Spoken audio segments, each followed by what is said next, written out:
Multinational company, আপনি মনে রাখবেন আদার্স কোম্পানির সাথে এটা ডিফারেন্ট হয়েছে এক জায়গায়, তারা আইএসও সকল স্ট্যান্ডার্ড মেনটেন করে ফ্যাক্টরি করবে। এরা কোনো ছাড় দিবে না, বিন্দু পরিমাণ ছাড় নাই এদের। মাল্টিন্যাশনাল কোম্পানির ক্ষেত্রে আপনি সেফটিতে কোনো পরিমাণ ছাড় পাবেন না। মানে ফ্লোরে সেফটি মেনটেন করতে হবে, পিপি করতে হবে, সব ধরনের সবকিছু মেনটেন করে অফিসে ঢুকতে হবে। এদের সেটা মূলনীতি। তো বিশেষ করে যেহেতু আপনি ইলেকট্রিক্যাল ইঞ্জিনিয়ার, আপনার সাবস্টেশনের সেফটি সম্পর্কে একটু দেখে যাবেন।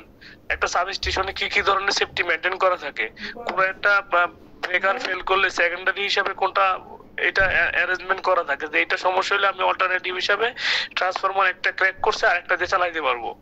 বা এটার সেফটি কি, ট্রান্সফরমারের সেফটি বলতে কি বোঝেন, সাবস্টেশনের সেফটি কি, সাবস্টেশনে কি এসি বসানো আছে কিনা, বসানো থাকলে সাবস্টেশনের টেম্পারেচার কত হবে, আর রুফটপে কোনো ধরনের সোলার আছে কিনা, সোলারের সাথে আপনার সাবস্টেশনের কোন জায়গায় কানেক্ট করা আছে, বা এটা কি সেপারেশন না ইন্ডিভিজুয়াল করা আছে, এই জিনিসগুলো একটু দেখবেন।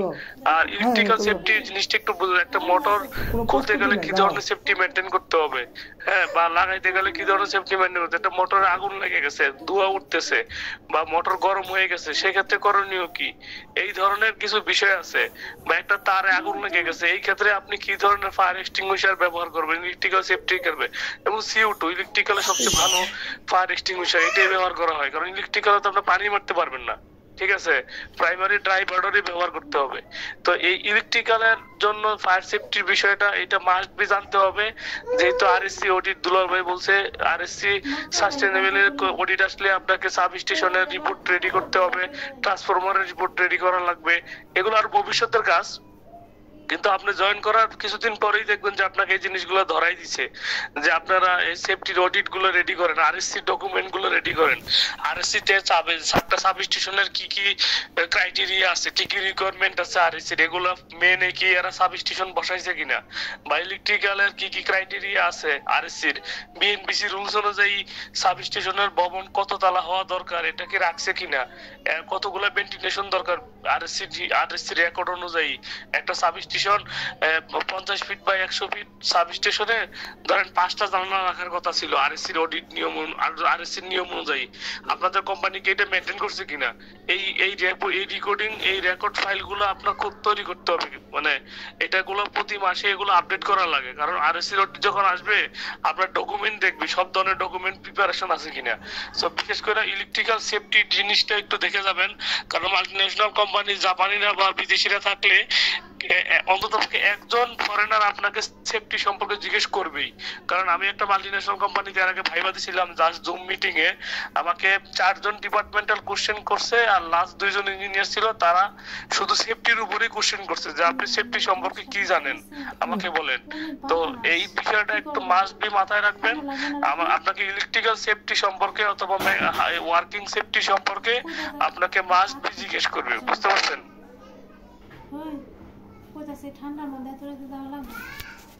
ধন্যবাদ আশাফুল ভাইকে।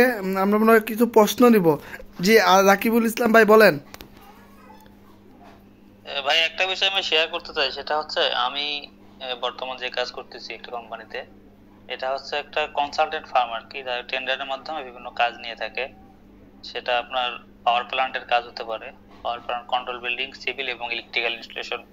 তারপর আপনার হতে পারে আপনার সাবস্টেশন, নেসকোর অথবা ডেসকোর হতে পারে। এখন বর্তমান কাজ করতেছি নেসকোর 121টা সাবস্টেশনে, এটা হচ্ছে এসকাডা, সবগুলা গ্রিড সিস্টেমে এসকাডা আর কি কানেক্টেড থাকবে, ইন্টারকানেক্টেড থাকবে। তো আমি যেটা বলতে চাচ্ছি সেটা হচ্ছে যে এই ধরনের সেক্টরগুলো ভালো হবে নাকি আপনার ইন্ডাস্ট্রি লেভেলে ভালো হবে। আমি যাইতে চাচ্ছি এই কারণে ইন্ডাস্ট্রি লেভেলে, সেটা হচ্ছে একটু আমি এখন যেখানে কাজ করতেছি সেখানে একটু সাইড জব মূলত কিছুটা, অফিসিয়ালি জব অফিসিয়ালি বুঝতে হয়। যেমন এখন ডিজাইন করতেছি, আমরা ডিজাইনের কাজ করতেছি, তো সাইডে যাওয়া লাগার জন্য এটা একটু আমার জন্য একটু মনে হচ্ছে হ্যাম্পার হচ্ছে আর কি। এই জন্য চাচ্ছি যে ইন্ডাস্ট্রি লেভেলে ঢুকলে ভালো হবে মনে হচ্ছে। এই বিষয়ে কোনো পরামর্শ আছে কিনা আপনার কাছে, কোনটা ভালো হতে পারে? এখন শুনেন, একটা কথা বলি, আশরাফ ভাই বলবেন, সমস্যা নাই। আপনাকে বর্তমানে ইন্ডাস্ট্রিয়াল সেক্টরগুলোতে আসতে হবে। আপনি হয়তো একটু ভালো আছেন, একটু আরামে আছেন, কিন্তু এই আরাম বেশি দিন থাকবে না।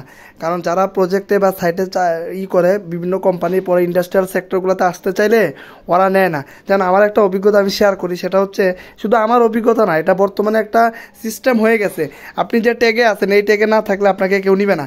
যারা ফার্মাসিক্যাল থেকে ফার্মাসিক্যালে যায় এরা কিন্তু ভালো, যারা আরএনজি থেকে আরএনজি। আপনাকে দেখতে হবে যে বর্তমানে ইলেকট্রিক্যাল কাজ তো সব জায়গায় আছে, তাই না?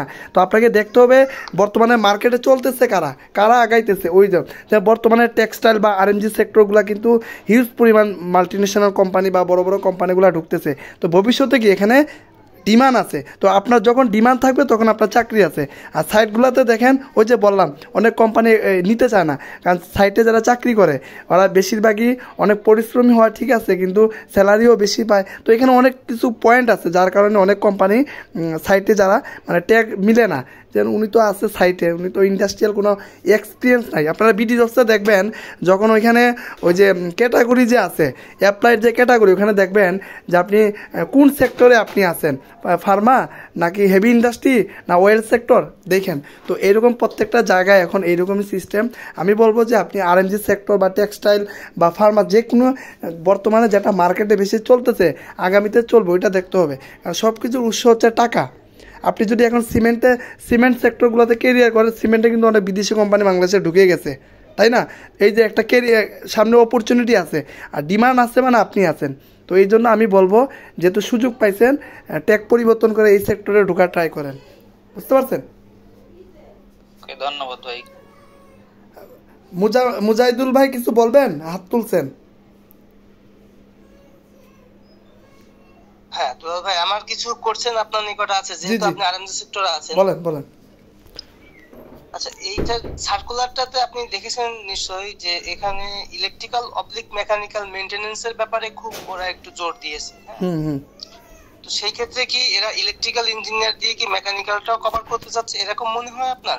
না, যদিও আমি আমার বর্তমান যেখানে আমি আছি এখানে আমি টোটাল ইলেকট্রিক্যাল মেকানিক্যাল আইটি সবকিছুই আমাকে দেখতে হয়, একজন দিয়েই ওরা সব কাজগুলো করে না। আসলে কি এখানেও কি এই ধরনের কিছু বুঝাইতে চাইছেন? এখন কথা হচ্ছে, আমি আপনাকে বলি, আমি তো একটু আগে বললাম যে আপনাকে সব দিক দিয়ে আপনাকে নিতে হবে। কারণ বর্তমানে কোম্পানিগুলো চাই ওই রকম যে আমি এমন একজনকে নিব যাকে দিয়ে সব কিছু চলে। আর আরএনজি সেক্টর কিন্তু ওইটাই। কিন্তু কিছু সেক্টর আছে ওইখানে কিন্তু চাইলেও ইলেকট্রিক্যাল দিয়ে মেকানিক্যাল করানো যায় না। যেমন প্রত্যেকটা কোম্পানির একটা রুলস নিয়ম আছে। যেমন আমি আরএনজি সেক্টরে কি আমার মেকানিক্যাল টিম আলাদা থাকবে, ইলেকট্রিক্যাল এগুলো স্ট্যান্ডার্ডভাবে করা হয়। এখানে চাইলেও কিন্তু ওইভাবে করা, আর চাইলেও যদি করে এটা লোকাল ম্যানেজমেন্ট যারা আছে ওরা এগুলা করে, ওরা এগুলা সিস্টেম তৈরি করে। তো আশা করি ওই রকম সিস্টেম ওইখানে হবে না। ওইখানে মানে থাকবে, ওই কি বলে, আলাদা আলাদা থাকবে। কিছু বিষয় আছে, যেমন ধরেন বয়লারে কিন্তু এটা কিন্তু মূলত মেকানিক্যালদেরই আমি মনে করি একটা অংশ। কি আশাব ভাই, বয়লার, কম্প্রেসার, পাম্প, আশাব ভাই? দেখেন, বয়লার কম্প্রেসার পাম্প, আমি একটু বলি, boiler compressor pump, boiler compressor utility, এই জিনিসগুলো মেকানিক্যালও আছে ইলেকট্রিক্যালও আছে কম্বাইন।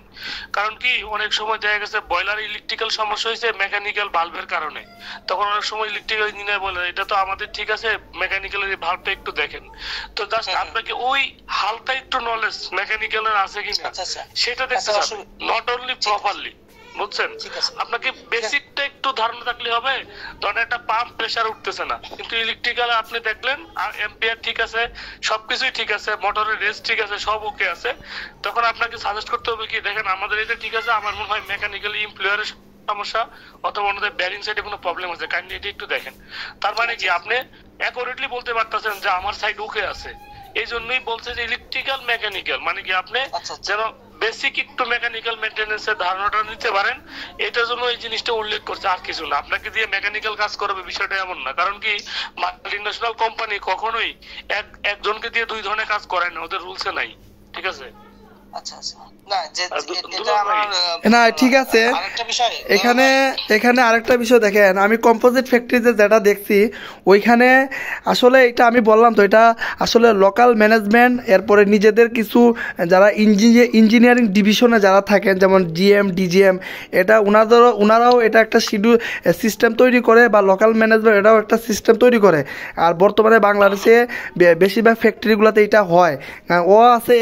উনার আছে এক জায়গায় অভিজ্ঞতা, ওনারা আরেক জায়গায় নিয়ে কাজ করায়। এটা সম্পূর্ণ কিন্তু লোকাল ম্যানেজমেন্ট এবং যারা সিনিয়র পর্যায়ে থাকে ওনারা এটা ওনাদের চেয়ার বলেন, আমি এটা বাংলা কথায় বলি, চেয়ার বলেন বা যাই, ওনাদের এটা ধরে রাখার জন্য ওনারা এগুলা করায়, কিন্তু ভালো এমপ্লয়িরা তো টিকে থাকে না। আর আরেকটা বিষয়, আপনি যে প্রশ্নটা করলেন এটা আসলে ভাই এইটা এইভাবে বলা যাচ্ছে না, কিন্তু সিস্টেমেলি কিন্তু আমরা যেভাবে বলা ওইভাবেই।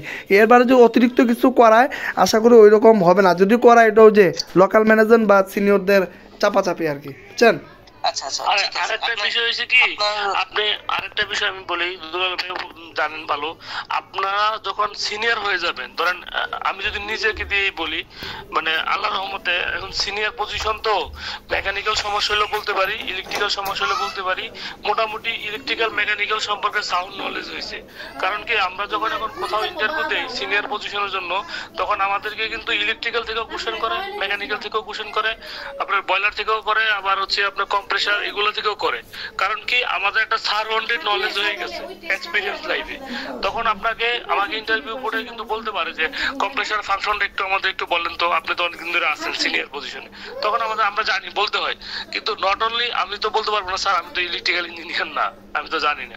কারণ আমাদের অনেক সময় জানতে হয়, অনেক সময় ইন্টারভিউ জানতে চায়, মানে কি সে জানে কিনা, বা আপনি একজন প্রার্থী হিসাবে কতটুকু জানেন, এটা জানার জন্য। আচ্ছা ভাই, আমাদের মুজাহিদুল ভাই আরো প্রশ্ন আছে, বলেন, প্রশ্ন বলেন। হ্যাঁ ভাই, আমার কিছু কথা আসলে এখানে জানার আছে, যেটা হচ্ছে যে মেইনটেনেন্স সম্পর্কে আমি যেটা জেনেছি বা বুঝেছি, এটাতে আমি ক্লিয়ার ব্যাপারটা। আচ্ছা, মেকানিক্যাল ইলেকট্রিক্যাল এই কাজ নিয়ে অসুবিধা হবে না। আরেকটা ব্যাপার আপনাদের কাছ থেকে একটু জানি, যেহেতু আপনি আরএমজি সেক্টরে অনেকদিন ধরে আছেন, এর জন্য আমার জানা আর কি আপনার থেকে। এখানে দেখছেন যে এই সার্কুলারটাতে এনএপিএ বা বিএনবিসি বা আরসি বা অ্যাকর্ড বা হচ্ছে আপনার অ্যালায়েন্সের ব্যাপারে এনারা একটা ভালো একটা হচ্ছে পয়েন্ট বলেছেন আর কি। তো আমার কোশ্চেনটা হচ্ছে, এই যে কোডগুলো সম্পর্কে আমি হয়তো বা একটা ডিবি বোর্ড সম্পর্কে অ্যালায়েন্স বা বিএনবিসির কি স্ট্যান্ডার্ড মেনটেন করতে হয় এটা আমি জানি, আসলে কি ওনারা কি ওখানে আমার কোনো রেফারেন্স জানতে চাইবেন নাকি? আমি যদি পূর্ণাঙ্গ কোশ্চেনের অ্যান্সার যদি বলতে পারি, তাহলে কি আমার কাছ থেকে ওনারা কি রেফারেন্স চাইবে নাকি? যেহেতু বিএনবিসির হয়তোবা আমি এটা নিজের থেকে শিখেছি হয়তোবা, কিন্তু রেফারেন্স গুলো আমার এখন মনে নাই। আসলে এটা নিয়ে আমার কাছে একটু দ্বিধাদ্বন্দ্ব মনে হচ্ছে আর কি, এটার জন্য ক্লিয়ার যদি বলতেন আর কি, যে আসলে ওইখানে যে কোশ্চেনগুলো আসবে তখন কি আমার জাস্ট স্ট্যান্ডার্ড যেটা ওনারা জানতে চাইবেন ওটা বলতে হবে নাকি আমি রেফারেন্সও বলতে হবে? আপনি শুনেন, আপনি যে কোশ্চেনটা করছেন এটা আপনার কোশ্চেনটা ঠিক আছে, কিন্তু এই যে তিন ক্যাটাগরি বলেন আরসি এলিয়েন্স, এটা মূলত সেফটি অফিসাররা দেখে বেসিক্যালি, আর ইলেকট্রিক্যাল ইঞ্জিনিয়ারও দেখে, যেহেতু ইলেকট্রিক্যাল ইঞ্জিনিয়ার ম্যাক্সিমাম সেফটি ডিপার্টমেন্টরা জয়েন করে, সেফটি ব্যাকগ্রাউন্ড থাকে ইঞ্জিনিয়ারিং ডিভিশন। তো আপনাকে হয়তো যদি জিজ্ঞেস করে আরএসসির এই মানে ইলেকট্রিক্যাল ফাংশন সম্পর্কে যে এটা আরএসসির কোড অনুযায়ী ঠিক আছে কিনা, আপনি স্ট্যান্ডার্ডটা বলে দিবেন। রেফারেন্স সাধারণত ফরেনার যারা আসে বিদেশ থেকে, আমি একটা ঘটনা বলি ছোট করে, আমার এক ফ্রেন্ডের ফ্যাক্টরিতে ফরেনার আসছে বিদেশ থেকে, তো বলতেছে এই ডোর তো সিনক্রোনাইজিং না। ঠিক আছে, সিনক্রোনাইজিং জিনিসটা তো বুঝেন মনে হয়, মানে ওই যে অটোমেটিক অফ হয়ে যায়, যে দরজা বন্ধ হয়ে যায়, সিনক্রোনাইজিং সিস্টেম। তো সে বলতেছে কি যে না আমাদের এটা সিনক্রোনাইজিং করা লাগে না, কারণ আমাদের ফায়ার সেফটি ডিপার্টমেন্টটা এটা সবসময় ওপেন থাকে, এই জন্য আমরা সিনক্রোনাইজিং করি না। পরে বলতেছে যে এটা তো ইয়ার রুলসে আছে, করা লাগে। পরে ও আবার একটা রেফারেন্স ইন্টারন্যাশনাল করে, দেখেন এটাতে লেখা আছে যেই ইলেকট্রিক্যাল যেই ইন্ডাস্ট্রিটা ম্যানুয়ালি রান হয় 2 শিফট বা 3 শিফট, তাদের ক্ষেত্রে দরজাটা সিনক্রোনাইজিং না হলেও চলবে। ও আবার রেফারেন্স বলছিল যে রেফারেন্স কি, তখন সে দেখাইছে। তো এটা হচ্ছে ফরেনাররা ম্যাক্সিমাম বায়ার অডিটে আসলে তখন যারা অনেক সময় রেফারেন্স চায় তার সেফটি অফিসারের কাছে, অথবা আপনার ফ্যাক্টরি কমপ্লায়েন্স অফিসার যারা আছে তাদেরকে এটা জিজ্ঞেস করবে। ওরা সাধারণত আপনাদেরকে কোনো রেফারেন্স চাবে না, আপনাদেরকে বেসিক স্ট্যান্ডার্ড যেটা সেটাই আপনাকে জানতে চাইবে, ঠিক আছে, এর বেশি জানতে চাবে না। কৌশলে যদি কেউ জানতে চায় সেটা এটা একটু বেশি পাকনামি হয়ে যায়। নর্মালি এটা কেউ ওই রকম করবে না, কারণ এটা সম্পূর্ণ যখন ওই যে যেটা আশরাফ ভাই বললো, যখন ভিজুয়ালি যখন বড় কোনো অডিট ওইগুলো ওইখানের জন্য কার্যকর। আর এটা সম্পর্কে অনেকেরই আইডিয়া কম থাকে বা বেশ থাকে, তো যারা এক্সপার্ট ওইটা, কিন্তু ভাইভাতে এরকম কিছু হবে না আশা করা যায়। আচ্ছা রোল ভাই, আপনি আরেকটা বিষয় আমাকে একটু হচ্ছে যদি এটা মানে আসলে আমি এটা নিয়ে একটু বেশি হচ্ছে চিন্তা করছি। বলেন। হচ্ছে আরএনজি সেক্টরটাতে ঢোকার ইন্টারেস্ট আমার খুব বেশি, তো এটার জন্য আমি দীর্ঘ অনেকদিন যাবত এটা নিয়ে পড়াশোনা করি, জবের পাশাপাশি যেহেতু সংসার আছে, বাচ্চা কাচ্চা আছে, সব মিলাই হচ্ছে এটা নিয়েও করি। আসলে আমি একটা শর্ট নোট ছোট করে আপনার সঙ্গে জাস্ট এটা শেয়ার, গ্রুপের মধ্যে আছি তো, তারপর আপনাকে বলছি আর কি, যে আমার এই বিষয় সম্পর্কগুলো একেবারে মোটামুটি একটা ভালো ধারণা নিয়ে গেলে কি এটার ভিতর দিয়েই ইন্টারভিউটা কভার করা সম্ভব হবে কিনা। যেমন ইলেকট্রিক্যাল সেফটি, যেহেতু আমার ইলেকট্রিক্যাল ইঞ্জিনিয়ার, আমি ইলেকট্রিক্যাল সেফটির ব্যাপারটাকে আপনাকে একটু বলি। সেটা হচ্ছে এসএলডি, ইএলডি, এলপিএস বা সাবস্টেশন জেনারেটর রুমের যে লেআউটিং যে ব্যাপারটা থাকে আর কি আমাদের, বা load calculation, transformer wire testing, এই আর্থিং টেস্টিং, মানে ইনসুলেশন টেস্টিং বা থার্মোগ্রাফি বা জেনারেটর চেকিং এর ব্যাপারে, মেইনটেনেন্সের ব্যাপারে, কম্প্রেসরের ব্যাপারে, ওয়েদারের ব্যাপারে, আর চাই মানে যে আমাদের যে ধরনের প্রিভেন্টিভ মেইনটেনেন্স বা শিডিউল মেইনটেনেন্স বা আইপিএস বা এই ধরনের যে টোটাল একটা ফ্যাক্টরি রানিং হতে পাওয়ারের যে কাজটা আমাদের টোটালটাকে এফোর্ট দিতে হয়, এই সম্পর্কগুলো সম্পর্কে যদি ধারণা নিয়ে যাওয়া হয়, তাহলে মোটামুটি কি এটা দিয়ে কভার করা সম্ভব হবে আপনার মনে হয়? হ্যাঁ সম্ভব হবে, কেন হবে না, অবশ্যই হবে। যেটা এই মূল তো বিষয় এগুলাই যেগুলা বলছেন, এগুলাই ভালোভাবে জেনে গেলে বা করে গেলে এগুলাই থেকে আপনার হয়ে যাবে, সমাধান হয়ে যাবে। বুঝতে পারছেন? যেগুলা বলছেন এগুলাই মেজর, এগুলাই হয়, এগুলাই সবসময় চলে, বাংলা কথা, বুঝছেন? ঠিক আছে ভাই। আশরাফ ভাই কোনো পরামর্শ আছে কিনা আবার আশরাফ ভাইয়ের? আশরাফ ভাই, আপনি আমি হয়তো একটু দ্রুত বলার চেষ্টা করেছি, আমি এই বিষয়গুলো আসলে আমি টোটাল একটা হচ্ছে নোট করে ফেলছি। আচ্ছা ভাই, আপনার কথা আমি বুঝতে পারছি, বুঝছেন? শুনেন, আপনি যতটুকু মাথায় নিয়েছেন আপনি এগুলোই দেখে যান। ইলেকট্রিক্যালের বেসিক মোটর যে calculation, kilowatt to HP, inverter calculation, যেহেতু এখন সবই আধুনিক, পিএলসি সম্পর্কে একটু ধারণা নেবেন, রিলে ফাংশন। আমি আপনাকে একটু বলি, সেটা হচ্ছে যে আমি এখন কাজ করছি হচ্ছে 4টা ব্র্যান্ড নিয়ে। আমার রানিং ফ্যাক্টরিতে আমি 4টা পিএলসি ব্র্যান্ড নিয়ে কাজ করি। এটা হচ্ছে ডেল্টা, মিৎসুবিশি, সিমেন্স আর হচ্ছে ইনভার্টের আর হচ্ছে জিঞ্জার আছে। আমি 4টা ব্র্যান্ড নিয়ে এখানে টোটাল মেইনটেনেন্সটাই করি, প্লাস প্রোগ্রামিংটা আমি মোটামুটি পারি, প্রোগ্রামিংটা। জাস্ট এখন এইখানে এই যে সুইং মেশিন আপনি কথা বললেন, সুইং মেশিনটা সাধারণত ছোট ধরনের মেশিন হয়, আর ইয়াটা আমাদের ফ্যাক্টরিটা, এই ফ্যাক্টরিটাতে অনেক বড় ধরনের মেশিন আছে কিনা আমি জানি না, মনে হয় এই ধরনের রিলেটেড। আপনার সুইং মেশিনে শুনেন, সুইং মেশিনের ক্ষেত্রে ম্যাক্সিমাম 220, কারণ ওখানে সুইং মেশিন গুলো ছোট ফ্লোরে বসানো থাকে, বুঝছেন? এখানে বড় ধরনের কিছু নাই। হ্যাঁ, আর যেহেতু সাব স্টেশন এখন সব জায়গায় আধুনিক, যেটা আপনি সাব স্টেশনে কাজ করতেছেন আপনি আমার থেকে আর ভালো জানেন, হ্যাঁ, ওটা নিয়ে চিন্তা করার দরকার নাই। মেশিনের সেফটির ক্ষেত্রে ওই যেটা আছে মেশিনের সাথে তো একটা ক্যাটালগ দেওয়াই থাকে, প্লাস হচ্ছে আপনার ওই ফ্লোরে যতগুলো মেশিন থাকবে ওইগুলো 220, ম্যাক্সিমাম 220 থাকে সাধারণত, যেহেতু এক গোড়া বা 2 গোড়া মোটর এইরকম এগুলো দিয়ে মেনটেন করা হয় সুইং মেশিন গুলা। সাধারণত জকি যেগুলো জাপানি জকি মেশিন গুলো আছে না, জকি আই ব্র্যান্ডের যেগুলা, এগুলাই ম্যাক্সিমাম ব্যবহার করা হয়। সুইং মেশিনের ক্ষেত্রে তেমন কোনো সমস্যা নাই। আর এমনিতে প্যাকেজিং এর ক্ষেত্রে কিছু অটোমেশন মেশিন থাকতে পারে, অটোমেটিক প্যাকেজিং করে, যেগুলা কস্টিপ লাগায়, লেবেলিং করে বা আপনার ওই যে বাইন্ডিং করে, এই জাতীয় কিছু থাকতে পারে। তো আপনাকে এত কিছু করা লাগবে না, আপনি ইলেকট্রিক্যাল বেসিক আর যেগুলো আপনি প্রিপারেশন নিতেছেন এগুলো নিলেই মোটামুটি ইনশাল্লাহ হয়ে যাবে, বুঝছেন? আশা করি সমস্যা হবে না। যাই হোক, আমরা শেষ পর্যায়ে চলে আসছি, আমরা শেষ পর্যায়ে চলে আসছি। তো সবাইকে অসংখ্য ধন্যবাদ, আর আপনারা সবাই ভালোভাবে পরীক্ষা দেন। আর দেখি আমাদের কাছে যদি আরও কোনো তথ্য থাকে ইনশাল্লাহ আমরা গ্রুপে দিয়ে দিব, আর ইনশাল্লাহ পরবর্তী কোনো একটা মিটিংয়ে সবার সাথে কথা হবে। আর যারা যারা মঙ্গলাতে যাচ্ছেন একটু নিজেদের মধ্যে পরিচয় হয়ে নিয়েন। আর আশা করি আমাদের জানি না আমাদের এই ছোট মানে সংক্ষিপ্ত আকারে ইন্টারভিউ পূর্ব প্রস্তুতি মিটিং আপনাদের কেমন লেগেছে। তো আশা করি আমরা আমাদের জায়গা থেকে যতটুকু পেরেছি আপনাদেরকে দেওয়ার চেষ্টা করেছি। আর বাকিটা আপনারা ইন্টারভিউতে কিভাবে কি করবেন প্রেজেন্ট ওইটা আপনাদের কাছে সব কিছু।